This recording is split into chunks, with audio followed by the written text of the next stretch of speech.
E aí, pessoal, tudo certo? Então, hoje, fazendo a nossa aula de redação, vamos falar um pouquinho então sobre inteligência artificial. Como é que vai ser essa aula aqui? Eu vou tentar fazer o mais curto possível para tentar aumentar o repertório cultural de vocês, tá? Sociocultural. Como a gente não vai ter aula, óbvio, eu não quero atrasar as nossas aulas porque o Enem tá aí, né? Tá quase lá, é novembro, então a gente tem só mais um mês de aula praticamente, um mês e 2 semanas antes de chegar o Enem.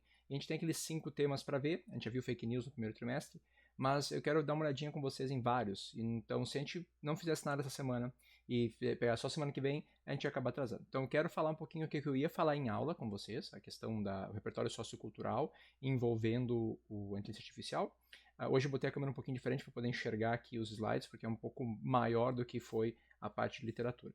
Então, acompanha aí, vou botar os slides também depois, tu pode acessar os slides também, mas acompanha a aula aqui, vou ir com calma, vou dar uns exemplos para tu aumentar um pouquinho, caso o tema da redação seja inteligência artificial, tu já vai conseguir ter um repertório cultural bem bacana. Outra coisa que eu vou fazer com vocês nessas atividades é citar alguns autores que tu pode usar para esse tema. Então a gente vai pegar hoje 3 autores bem famosos que não lidam diretamente com a inteligência artificial, aliás, 2 deles já tinham falecido muito antes da inteligência artificial surgir, mas que os conceitos deles são bem aplicáveis ao termo inteligência artificial e essa coisa dos dados e tudo mais. Então, vamos para os slides aqui, deixa eu botar aqui o outro jeitinho. Vamos aumentar o território sociocultural, acerca da inteligência artificial. Então, primeira questão, a gente tem que pensar que o termo inteligência artificial, ele não é uma coisa tão nova assim, né? Ele surgiu nos anos 50, mas só nos últimos 20 anos que ele começou realmente a ter mais sentido. Antes a gente falava a inteligência artificial como uma coisa meio de ficção científica. Tá? Então, o marco inicial a gente pode considerar quando o Deep Blue, é um computador da IBM, ele venceu o Garry Kasparov, que era o maior campeão mundial de xadrez da história. Em 97 ele venceu, ou seja, o computador conseguiu vencer. Claro que não é bem inteligência artificial, porque quem joga xadrez sabe que é uma coisa meio de memorização em matemática, é meio lógica. Como o Deep Blue sabia todos os movimentos do xadrez possíveis, ele conseguia prever os movimentos que o Kasparov ia fazer, qual que seria a melhor jogada. E antecipando isso, fica fácil de ganhar do Kasparov. Né? Mas depois a gente começou um pouquinho mais. Né? Em 2011, o Watson, que é outro sistema artificial, venceu o Jeopardy, que é uma espécie de Quem Quer Ser Milionário da TV americana, o que também não é difícil se tu for pensar, porque o computador consegue processar dados muito mais rápido que nós, e ele tem acesso a informações num banco de dados, não na nossa memória às vezes falha. Né? E em 2016, o AlphaGo, aqui não é o Go, é Go, só Go, AlphaGo, derrotou o campeão mundial do jogo Go, é um jogo asiático, como se fosse um damas, assim, mas mais complicado. E por fim, 2022 foi o marco principal de tudo, que o ChatGPT realmente chegou para revolucionar o modo como a gente lida com IA. Foi a primeira IA assim, que a gente pôde realmente ver que funciona. Né? Lembrando que a gente viu na outra aula que uma IA nada mais é do que um banco de dados capaz de gerar textos. E esse texto é feito com base na previsão, linguística de corpos, que comentei com vocês, que a gente está criando uma nova inteligência artificial capaz de dominar o mundo, quer dizer, capaz de pensar um pouquinho melhor. Tá? Então, hoje, qual que é o impacto que nós temos? Ela não é mais uma promessa do futuro, uma coisa de ficção científica, ela já é uma realidade. Vocês usam para fazer os meus temas que eu sei. Eu utilizo para criar exemplos para vocês, em frases. Se tem uma frase de português para comparar vírgulas, eu uso lá, se eu precisar. Então, se eu não tiver uma ideia, tipo, como é que eu poderia fazer essa frase diferente? O ChatGPT me cria rapidinho. Tá? Em 2024, por exemplo, 72% das empresas do mundo já estavam adotando o IA. Em 2023, em um ano, era 55%. Então, um aumento praticamente de 20% de um ano para o outro. E essa é uma pesquisa desse Instituto McKinsey, então não é uma coisa, instituto tirei daquele lugar, né? Tem um dado factível aí assim. Além disso, 54% dos brasileiros, mais da metade, já falou que usou IA em algum momento, né? Para alguma coisa em 2024. Seja para criar um meme, seja para fazer a si próprio num estudo Gibi, sei lá. E antes, né, no mundo todo foi 48%. Né? Então, a Ipsos e Google fizeram essa pesquisa, então nós estamos um pouco acima da média mundial. Talvez porque a gente goste mais de fazer meme que os outros. Né? Dados estatísticos e projeções, então dados que a gente pensa para o futuro. O Brasil tá bem grande nisso aí. O Brasil é um polo de inteligência artificial. A gente conta com 154 unidades de pesquisa relacionadas à inteligência artificial, incluindo aquela que eu trabalho na URGS. A gente ocupa a 13ª posição no ranking mundial de publicações acadêmicas na área.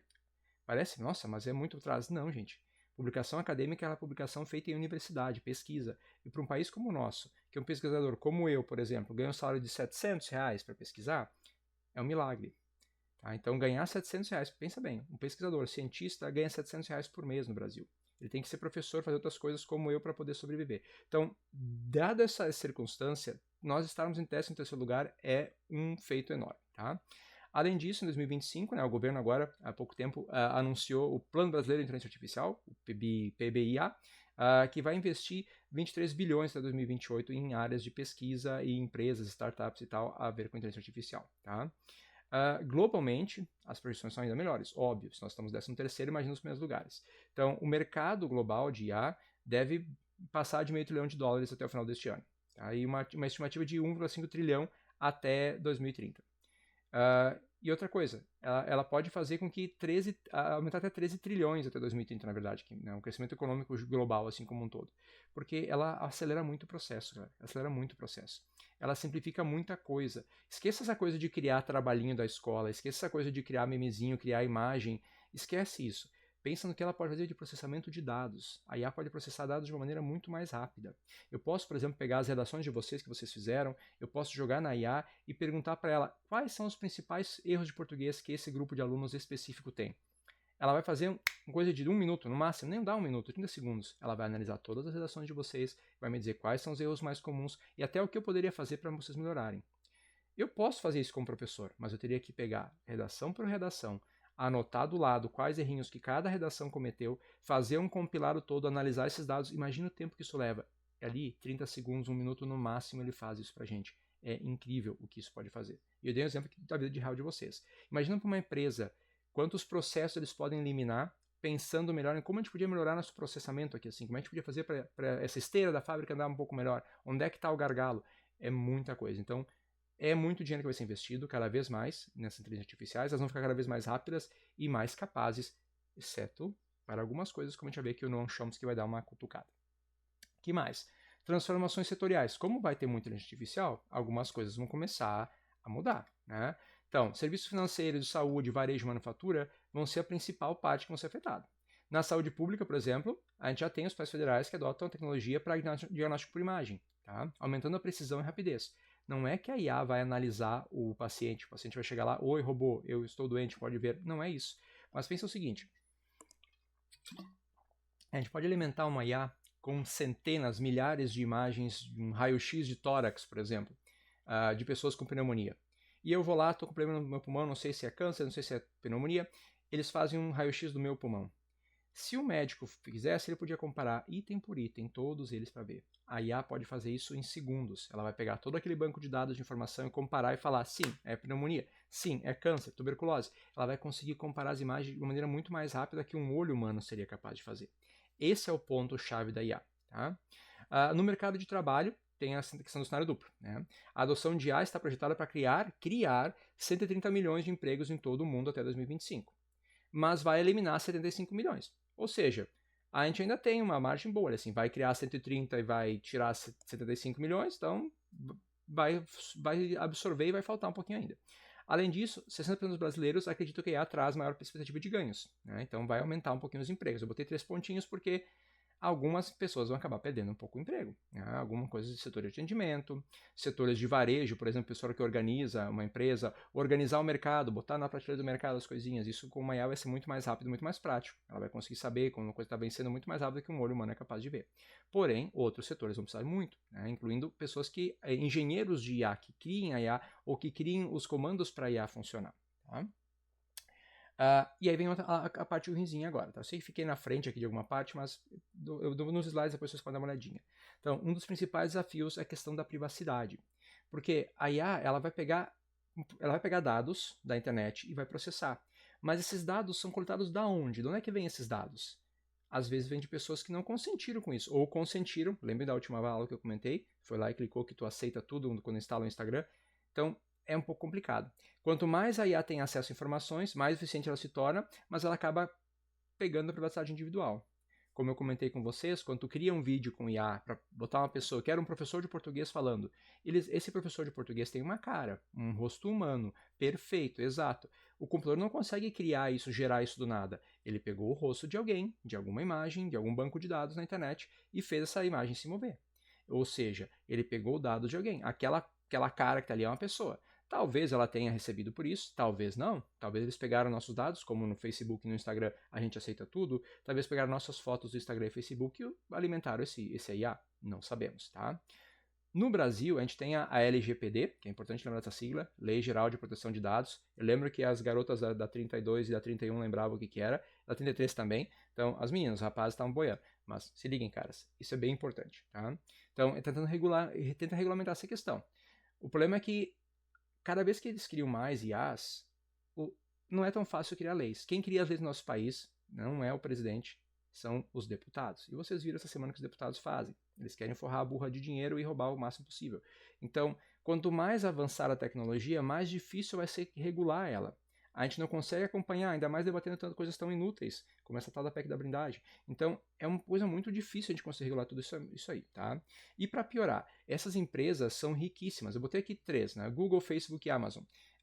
Facebook, vamos botar Meta aqui. Eu sou velho e botei Facebook, mas pensa o Meta, que tem o Instagram, o WhatsApp e o Facebook. 3 das principais...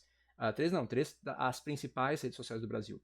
Eles são riquíssimos, eles são multibilionários e eles coletam dados diariamente, tá?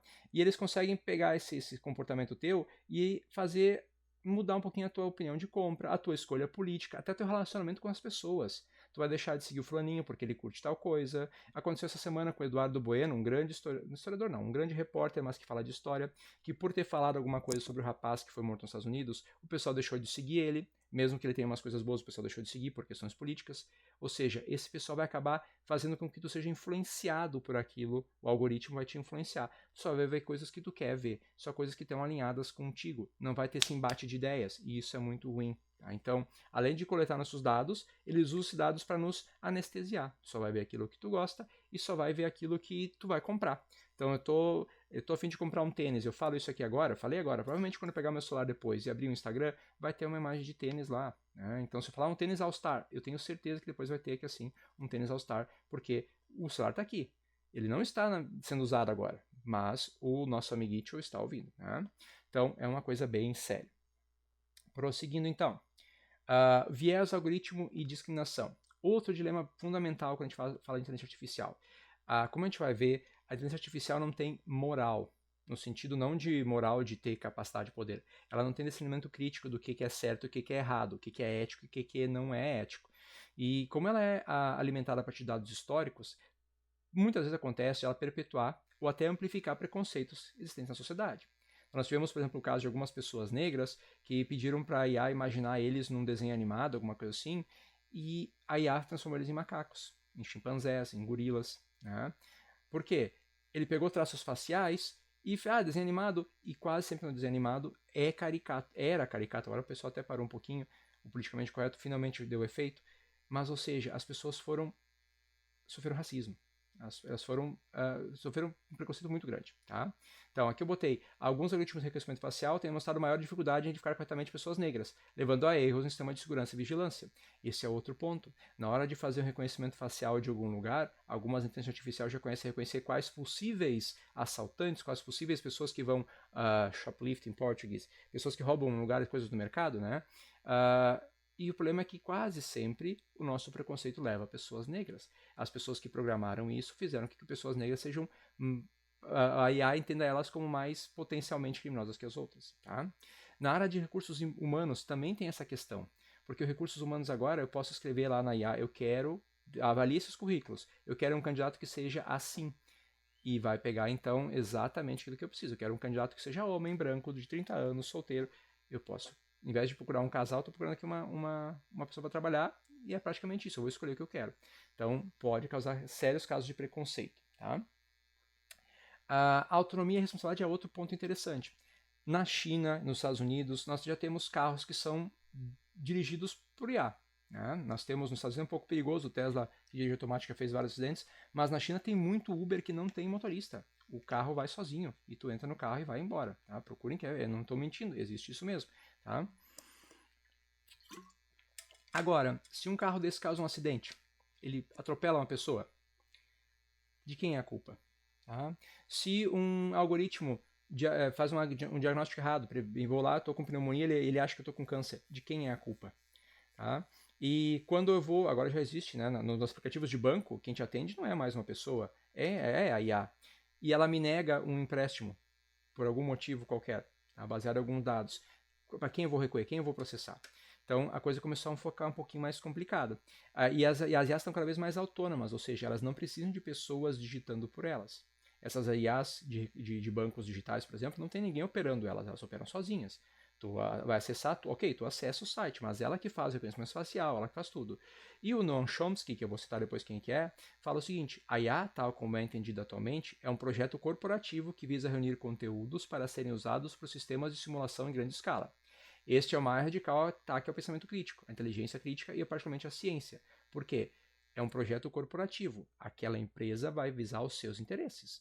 Então, quando tu vai entrar no ChatGPT, ou ChatGPT, a OpenAI, que é a empresa que faz ele, vai ter algumas filosofias de vida, algumas coisas que elas querem acreditar, que elas não vão falar contra elas mesmas. Tá? Então, ela não vai falar algumas coisas que seriam contrárias a ela. Okay? Se bem que o Grog está ferrando com o Musk, né? Tudo bem. Impacto no mercado e do trabalho e desigualdade. Esse é outro ponto bem importante. A gente viu antes, então, que vão ser gerados 130 milhões e muitos vão perder emprego, 105 milhões. Então, ainda tem um saldo positivo. Mas o problema é, trabalhadores em funções repetitivas, que exigem menor qualificação, vão ser aqueles que vão perder o emprego.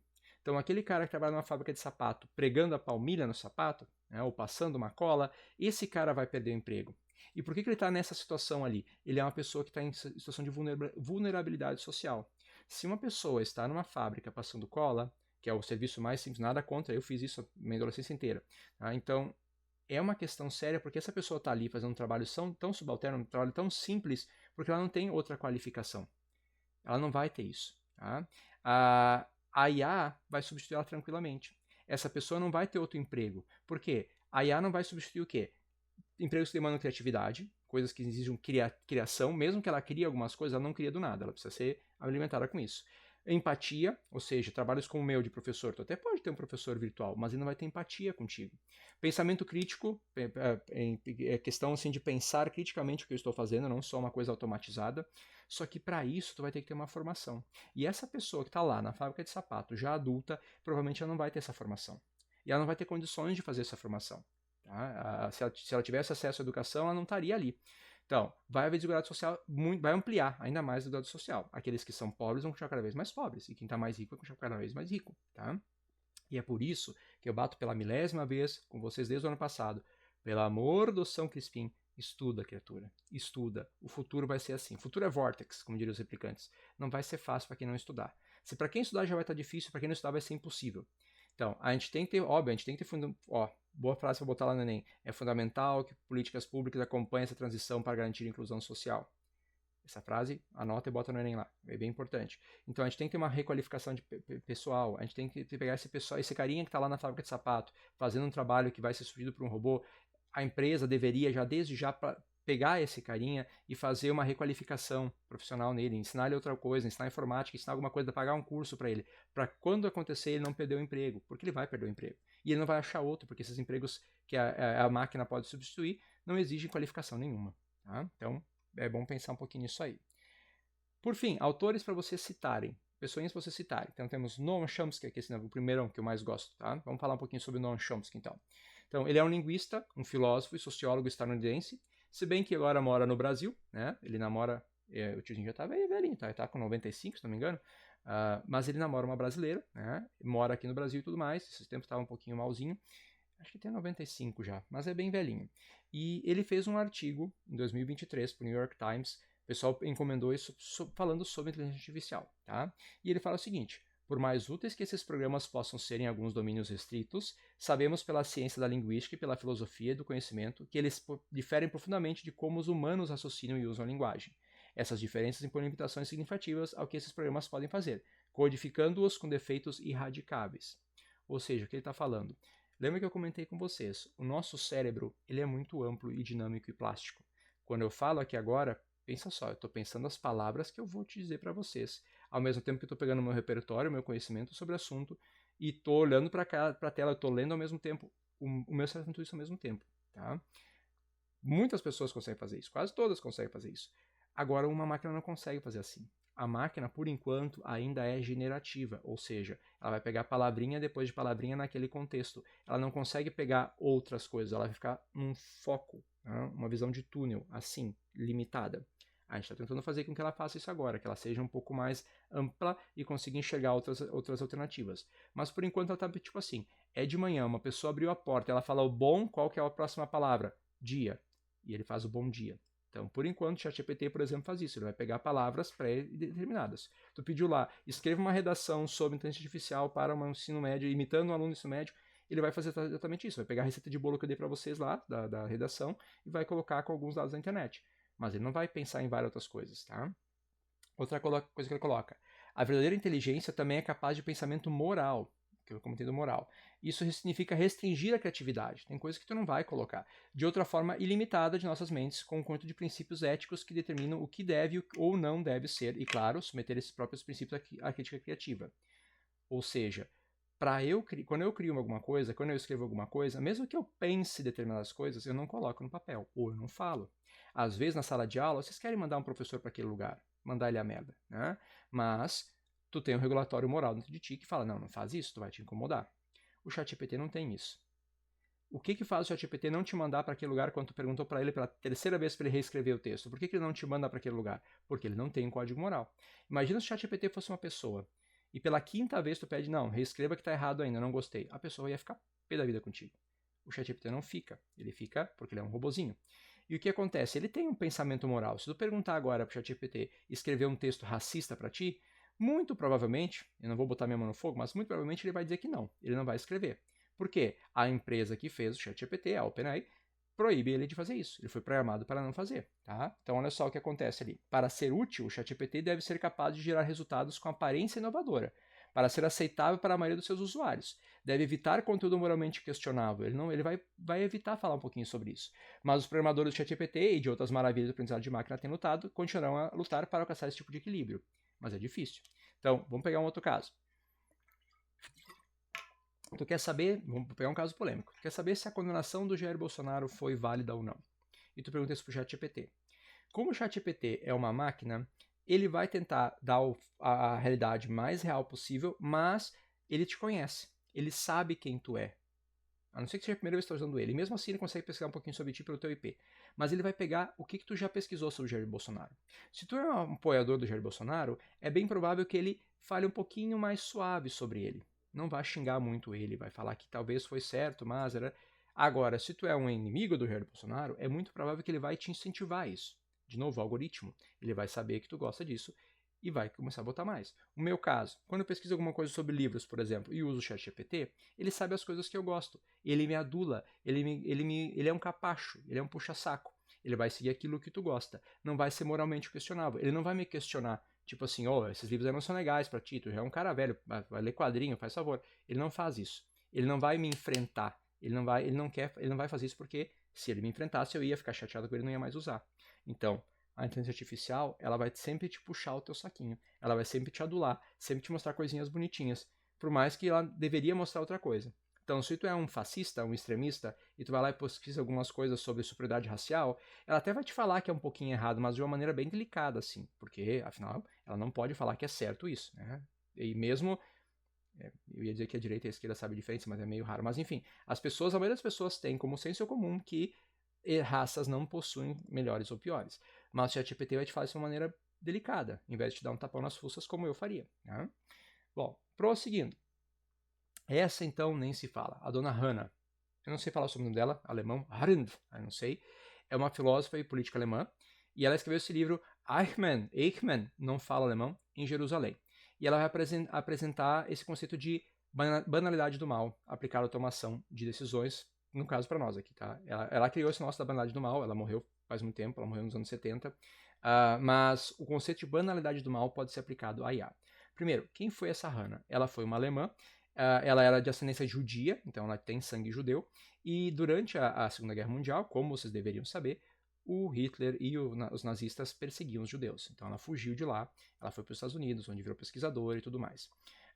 Depois que acabou a Segunda Guerra Mundial, felizmente, não como hoje que o pessoal faz anistia, deixa eu falar, as pessoas foram julgadas, os generais foram julgados. todo mundo que era nazista foi julgado, desde o soldado mais raso até o principal capitão. O Hitler só não foi porque se matou, cagão, mas todos foram julgados, sem exceção. A maior parte, pena de morte, por enforcamento, em Jerusalém, capital do Estado de Israel na época, hoje o país de Israel. Mas o que acontece? Esse rapaz aí, o Eichmann, não sei, ele era um general, até botei aqui assim, um oficial nazista responsável pela morte de milhares de judeus. Ele matou centenas de milhares de judeus e torturou essas pessoas, usou elas para experimentos científicos. Era um canalha de marca maior. Quando a guerra estava acabando, como todo grande covarde, né, ele fugiu. Ele fugiu da Alemanha, passou um tempo na Europa fugindo e veio parar na Argentina, onde se refugiou. A Argentina, gente, foi um reduto de nazistas, por isso que o pessoal lá não é tão nazistinho até hoje. Mas enfim. E é muito engraçada a história dele, rapidinho, só para vocês entenderem o que aconteceu, porque havia umas pessoas judias morando ali em Buenos Aires também. E a filha de um desses judeus chegou em casa e disse: bah, pai, eu tava namorando com carinha, saí com carinha e fiquei com carinha na última festa ali. O sobrenome dele é Eichmann. E ele ficou contando sobre as coisas que o vô dele fazia na Segunda Guerra. Bah, o cara era um canalha. E esse judeu pensou: como? É, o vô dele, ele disse que o vô dele lutou na guerra, ele era um general. O nome dele era Eichmann. Né? E o nome do namoradinho da guria era Kraus Eichmann, desculpa. E esse judeu falou: interessante. Bateu um telefone e chamou o Mossad, que é o serviço secreto israelense, e começaram a investigar esse cara. E descobriram que o vô do Piá realmente era esse general. Então, uma ficada numa noite com uma judia ferrou a vida do alemãozinho. Bem feito. Esse cara, então, foi preso. Foi sequestrado, na verdade. Sequestraram ele, porque a Argentina não ia deportar ele. Eles sequestraram da Argentina, levaram para Jerusalém e ele foi julgado. E a Hannah foi convidada para participar, como uma filósofa, né, que foi perseguida por esse povo, ela foi participar do julgamento. E no julgamento, esse cara estava muito calmo. Ele não estava com medo de morrer. E ele falou que ele era inocente. Que sim, ele matou, ele confirmou isso. Ele falou: sim, eu matei, sim, eu torturei pessoas, sim, mandei as pessoas para a câmara de gás, sim, eu fiz experimentos, mas eu não tenho culpa. Eu só fiz isso porque eu cumpria ordens. As pessoas me mandaram, eles são culpados, não eu. Simples assim. Ele estava totalmente calmo. Tem os vídeos, procurem depois na internet. Ele está totalmente calmo e ciente de que ele não era culpado. Sim, matei milhares, mas a culpa não foi minha. Alguém me mandou fazer isso. Prendam quem me mandou, não eu. Tá? Então, o que a Arendt fez com isso? Ela escreveu um livro, né, que é Eichmann em Jerusalém, e ela fala que o mal, a questão de ser malvado, uma pessoa maligna, não é uma categoria ontológica, ou seja, que nasceu com o ser humano, não é natural. E ela também não é metafísica, ou seja, ela não depende de um deus, um diabo. Tá? A Hannah, ela não é cristã, ou ela é ateia, ou seja, não acredita em deuses. E ela fala que o mal, como a gente conhece, não depende do capeta, não existe isso. Para ela, o mal depende só de uma coisa, da questão socio-histórica, político e histórica social. Ou seja, ela é produzida por homens e se manifesta apenas onde encontra espaço institucional para isso. O mal só encontra espaço quando as pessoas permitem isso. Tá? Uma escolha política faz com que as pessoas pratiquem o mal. Okay? O que a gente está vendo agora no mundo todo é uma volta disso, galera. O pessoal está estimulando as pessoas a cometerem crimes, só que as pessoas não veem que não é crime fazer isso, não é crime dar um golpe, não é crime planejar matar uma pessoa. Claro que é crime, mas a gente está num momento histórico tão estranho que as pessoas acham que não. Falar mal de umas pessoas, eu não posso mais falar agora que os negros não são gente. As pessoas acham que isso não é crime. Claro que é crime, só que o contexto político histórico está assim, a maldade surge, tá? Então, a violência vai ficar trivial, vai ser uma coisa comum. Ela vai corresponder ao vazio de pensamento. A coisa fica banal. Então agora, ele só falou mal do rapaz que ele morreu, tá, do Kirk. Ele só falou mal dos negros, só falou mal dos homossexuais, só falou mal dos outros que não são cristãos, só falou mal de um monte de gente, só isso. Tadinho, né? Banalizou o mal. Ele falou que tinha que matar umas pessoas. Mas isso aí é detalhe, tá, de brincadeira. Isso é banalizar o mal, é transformar o mal numa coisa, mas não é tanto assim, né? Foi só uma brincadeirinha. Não é. É malvado e isso é histórico, social. Não é uma coisa que encarnou o capeta na pessoa. Tá? Então, essa questão de usar esse termo banalidade do mal, segundo Hannah Arendt, é difícil talvez lembrar o nome dela, mas enfim, que cunhou o termo banalidade do mal, né? E pensem isso agora, automação de decisões. Pense agora na questão da IA, como é que isso pode ser aplicado à IA. Então, como eu disse antes, se um carro dirigido por uma IA atropela alguém, de quem é a culpa? Mas o carro só atropelou, a culpa não foi nossa aqui, né? Então, pense nisso aí. Por fim, o Xandão, não é o Xandão, o Michel Foucault, tá? Michel Foucault, um francês, filólogo e crítico literário francês, vítima do HIV nos anos 80, infelizmente. Um gênio, gosto muito dele, usei bastante nas minhas pesquisas. E ele tem esse livro, Vigiar e Punir, que está em algum lugar aqui atrás de mim, mas não, deixa pra lá. O Nascimento da Prisão, tá? Então, o que ele fala? Ele vai conhecer esse termo de sociedade disciplinar. Nessa sociedade, as instituições sociais elas vão normatizar, vão vigiar e vão examinar as pessoas constantemente, tá? Punindo se elas fugirem um pouco do padrão. Então, o poder, no caso o poder, tipo assim, o governo ou alguém que está mandando, ele consegue ser exercido minuciosamente, porque ele consegue controlar. Ele vai marcar os corpos, ou seja, vai marcar as pessoas e vai impor condutas adequadas para ela. Vamos lembrar bem fácil, quem estava ligado no primeiro trimestre, quando a gente falou sobre sociedades distópicas. 1984, o governo está com câmeras em todo lugar, te controla. O Admirável Mundo Novo, do Huxley, as pessoas tomavam um remedinho para ficar calminhas. Isso que ele está falando. É uma sociedade disciplinar. As pessoas estão em constante estado de vigilância, estão te vigiando e é esperado certas coisas de ti. Se tu fugir um pouco disso, tu vai ser punido de alguma maneira. Por exemplo, vamos pegar o caso do Peninha, o Eduardo Bueno, que fez um vídeo falando contra esse cara de extrema-direita e as pessoas não gostaram de ouvir isso. Ele foi vigiado e ele foi punido, as pessoas deixaram de seguir ele, deixaram de seguir a mulher dele, ele teve programas cancelados. É isso que ele está falando, tá? Então, aqui eu botei um exemplinho. Um governo assim visa, o que o governo assim visa é controlar os desvios dos sujeitos enquanto indivíduos, esquadrinhando seus comportamentos e efetuando sobre eles uma vigilância constante. E tu não pode fugir do padrãozinho. Se tu fugir do padrãozinho, tu vai sofrer as consequêncincias, tá? Ele faleceu muito antes da IA, como eu disse, anos 80 e tal, mas o conceito dele torna-se ainda mais possível por meio de controle de dados. Se eu consigo agora controlar os dados todos por meio de algoritmo, eu consigo saber as pessoas que pensam diferente de mim. Imagina se a gente realmente vivesse numa ditadura, tá? E o presidente quisesse agora caçar os inimigos políticos dele. Antigamente era difícil, tu tinha que ter alguém te dedurando. Hoje, tu vai na internet e tu consegue ver tudo que a pessoa faz, mesmo que ela não queira. Eu consigo captar esses dados, eu consigo vigiar ela 24 horas por dia. O posicionamento político, o endereço, o que ela veste, com quem ela vive, é muito mais fácil. Então a sociedade disciplinar agora está ainda maior. E outra coisa, pensa no Instagram. O Instagram é um belo exemplo de uma sociedade disciplinar que não é governamental.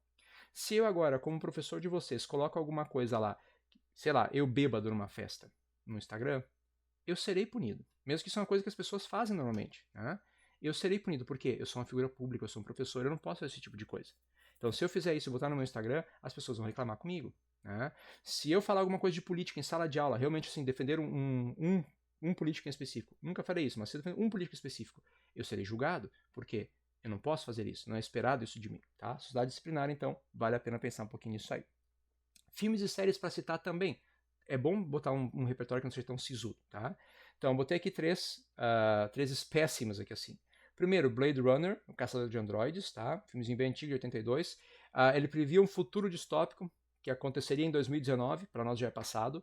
E então, nesse filme, a humanidade usa os androides, iguais nós, assim, iguais seres humanos, só que são robôs, para fazer serviços mais perigosos, serviços que ninguém mais queria. Só que eles adquirem consciência e se rebelam, óbvio, como todo filme de ficção científica, só que em vez de destruir eles, o pessoal expulsa eles do planeta Terra, bota eles para ver em colônias espaciais e tal. Só que alguns, eles são chamados de replicantes no filme, só que alguns ficam na Terra, né? E o personagem principal do Harrison Ford, o Rick Deckard, desculpa, ele caça os androides. Por isso o termo Blade Runner. Blade Runner é o nome desses caçadores assim e tal. E só que no longo da história, ele vai caçando os androides e ele começa a perguntar. Por exemplo, seriam os androides seres pensantes e, portanto, eles têm direito à vida, direito à liberdade? Será que eu não sou um androide? Será que eu não fui criado assim? Então começa a se questionar essa questão assim, se a gente tem esse direito de criar essa inteligência artificial, que é uma vida, e poder depois acabar com ela. Black Mirror, você deve assistir Black Mirror, se não assistir Black Mirror a gente tá perdendo muita coisa, tá? Então é uma série antológica, ou seja, cada episódio não é ligado ao outro, alguns até poderia dizer que são, mas eles vão girar muito em torno da consciência do uso da tecnologia e o que pode acontecer, os imprevistos que podem acontecer, tá? Então vários episódios tratam de uso de dados, redes sociais e inteligência artificial. Tem esses três que eu vou destacar aqui, Rachel, Jack, Ashley Chu, Halter Rivier, e especialmente Joan is Awful, tá? Opa, perdão, achei de botar um resuminho aqui assim, tá? Mas esse no Rachel, Jack e Ashley Chu é uma criança que compra uma boneca e a boneca ganha vida, quase naquele filme da Megan. O Hotel Rivier, as pessoas estão refilmando um filme antigo e utilizando a inteligência artificial para fazer com que os atores que já morreram ganhem vida. e uma atriz que ainda está viva vai interagir com esses autores que já faleceram, assim, tá? E Joan is Awful, agora da outra temporada, da temporada 6, é bem bacana porque é o seguinte, usaram a imagem de uma pessoa para criar um seriado, Joan is Awful, só que essa pessoa não deu autorização de usar a imagem dela. Então, quando as pessoas veem ela na rua, pensam que ela é aquela personagem do seriado. Então, causa toda uma confusão. Fala muito sobre o uso de dados, então. Eu não vou resumir aqui todo o episódio, assista lá, tá? Até ali, ó, temporada tal, episódio tal, para dar um pouquinho mais de caldo, tá na Netflix, tá? Por fim, 2001, Uma Odisseia do Espaço. Qualquer filme do Kubrick é bom. Então, de 68, é um bem antigo e veja como era bem à frente do seu tempo. Então, nós temos uma missão espacial para Júpiter. Naquela época, o pessoal não sabia que Júpiter não era possível de chegar lá, que é uma massa de gás praticamente. Tem um computador de bordo, o HAL 900. Ele comanda a maioria das operações. Ele é uma IA. Tá? E ele é só uma luzinha vermelha no filme, assim, não tem uma cara. E esse HAL 900, ele que comanda tudo. Só que no meio da viagem, ele começa a ganhar vida própria. E ele começa a tomar decisões moralmente questionáveis para que a missão seja um sucesso. Ele foi programado para a missão ser o sucesso, não importa a que custo. Então, talvez ele tenha que matar uma ou outra tripulação. Então começa essa briga entre a tripulação e esse robô que comanda a nave inteira. Então, bem bacana de assistir. É um filme classicíssimo, vale muito a pena, tá? Livros para citar. 3 livrinhos. 2 a gente já falou, então não vou falar muito sobre eles, né? Então nós temos aqui, assim, esses 2 a gente já viu. 84, a vigilância e controle social por parte do governo, câmeras em todos os lugares e tal. O Admirável Mundo Novo, do Huxley. Procura os teus lados lá do primeiro trimestre. A Sociedade Controlada pela Tecnologia, Manipulação Genética e tudo mais. Mas eles não tinham tanto a ver com inteligência artificial. Mas tem essa coisa da manipulação de dados, assim. Mas esse aqui, do Isaac Asimov, Eu, Robô, não o filme, tá? O filme é bonzinho, mas o livro é bem melhor. É uma coleção de contos, lançada nos anos 50. Esse autor russo-estadunidense, nasceu na Rússia, mas seguiu nos Estados Unidos.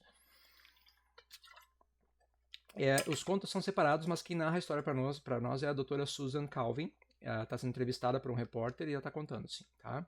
Então, os contos vão tratar dessa questão da relação entre humanos e robôs e as questões morais e éticas inerentes a essa relação, tá? E a obra ficou famosa porque ele criou as 3 leis da robótica, que ainda hoje são utilizadas em vida real para isso. Então, primeiro, um robô não pode ferir um ser humano ou, por inanição, permitir que o ser humano sofra algum dano, né? Um robô deve obedecer às ordens que lhe sejam dadas por outros seres humanos, exceto nos casos que entrem em conflito com a lei número 1. Então, eu não posso mandar um robô matar outro humano. E número 3, o robô deve proteger sua própria existência, desde que tal proteção não entre em conflito com a primeira ou segunda lei. Tá? Então, só a lei da robótica. Ele tem também o Homem Bicentenário. Esqueci, agora me deu um estalo, lembrei desse filme. Assista também a história de um robô que vai adquirindo consciência, ele quer ter o direito de casar com uma humana. E aí o pessoal, como assim? Então é só um robô e tudo mais, tá? Pode ser que vale a pena. Esse a gente vai fazer em aula, então deixa eu voltar aqui para a tela cheia aqui assim. Então, era só isso, não precisa fazer nada em casa, é só assistir o videozinho, só esses 30 e 40 minutos de videozinho.